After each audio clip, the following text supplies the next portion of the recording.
Harka fuunee akkam jirtu kabajamtoota daawwattoota wiirtuu ispoortii irraa odeeffannoowwan ispoortii galgala kanaaf qabannee kan biyya keessaaf biyya alaa simbiraan geenyaa haga xumuraatti nu waliin tura. Odeeffannoo biyya keessaan yoo eegallu gareen Itoophiyaa dorgommii manneen barnootaa irratti lammaffaa ba'eef badhaasnii fi beekamtiin kennamee jira. Gareen biyyaalessa kubbaa miilaa Itoophiyaa umurii 15 gadi dorgommii manneen barnootaa Paan Afrikaa irratti sadarkaa lammaffaa ba'eef magaalaa Adaamaatti badhaasnii fi beekamtiin kennameefii jira. Garichaa fi beekamtii kana kan kennan biiroon dargaggoof ispoortii Oromiyaa fi biiroo barnoota Oromiyaati. Barnoonnii fi ispoortiin gargar ba'ee hin ilaalamu kan jedhan ammoo hogganaatti aanaan biiroo barnoota Oromiyaa Dr. Galaanaa Walda Mikaa'el qormaata hedduu darbuudhaan qabxiin barattoonni keenya galmeessan gammachiisaadhas jedhaniiru. Hoggantuun biiroo dargaggoof ispoortii Oromiyaa Deeroosaa Biyyaa qabxiin Ugaandaatti galmaa'ee manneen barnootaa dabalatee ispoortii guddattoota irratti ciminaan hojjetamnaan kubbaa miilaatiin milkaa'uun akka danda'amu agarsiistuu guddaadha jedhaniiru. Shaampiyoonaan kubbaa miilaa manneen barnootaa biyyoota ba'aa fi giddugala Afrikaa marsaa afuraffaan sadaasa 27 hanga 30 bara 2018 Ugaandaatti dorgomamaa ture irratti Itoophiyaa bakka bu'uun kan hirmaatee gareen mana barumsaa Dhakaa Garaadoo Asallaa dhiirotaanii fi manni barumsaa Gadaa Roobalee Adaamaa dubartootaan sadarkaa lammaffaa qabatanii xumuraniiru. Gareewwan lamaan tokkoon isaanii badhaasa $75,000 kan argatan yoo ta'u, badhaasa kanas mana barumsaa isaanii ittiin fooyyessuuf oolchuu jedhameera.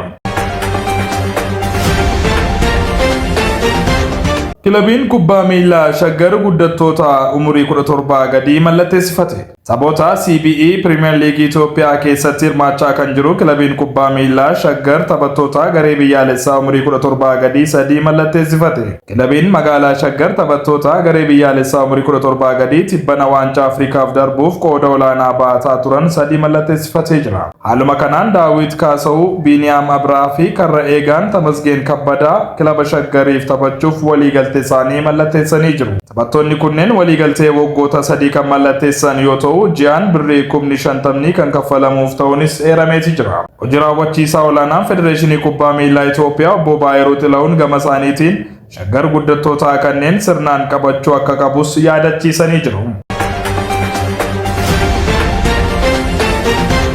Odeeffannoo biyya bakkee irraa argannetti yoo ceenu immoo Ugaarteen Yuunaayitediin gadhiisuu danda'a jedhameera. Taphataan sarara gidduu Maanchestar Yuunaayitid Maanu'eel Ugaarteen jijjiirraa amajjii kanaan kilabicha gadhiisuu danda'a jedhameera. Ugaarteen kilaba Turkii Galatasaraayin akka barbaadamu kan gabaafame yoo ta'u, kilabni kun jijjiirraa amajjii dhufuun jalqaba taphataa kana mallatteessisuu barbaadas jedhameera. Leenjisaan isaa Ruben Amorim ga'umsi isaa gadi bu'uun walqabatee taphataa kana hiriirsanii taphachiisaa kan hin jirre yoo ta'u, kanumarraa ka'uun Ugaarteen Yuunaayitediin gadhiisuu barbaadas jedhameera.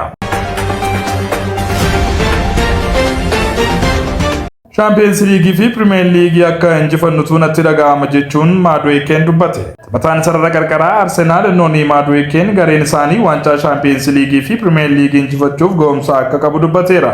Dorgommii kana akka injifannutu natti dhaga'ama kan jedhe Maduekeen Premier Leagueis dabalateedha jechuun dubbate. Hiriyoonni koo yeroo kubbaa naaf kennan waan ta'e akka nuumuu amanuu qabus jedheera. Maduekeen itti fufuun nuti garee gaarii qabna. Hundumtuu waan gaarii waliif yaannas jedheera. Maduekeen taphaa kaleessaa taphataa cimaa taphichaa jedhamuun filatamuun isaas kan yaadatamudha.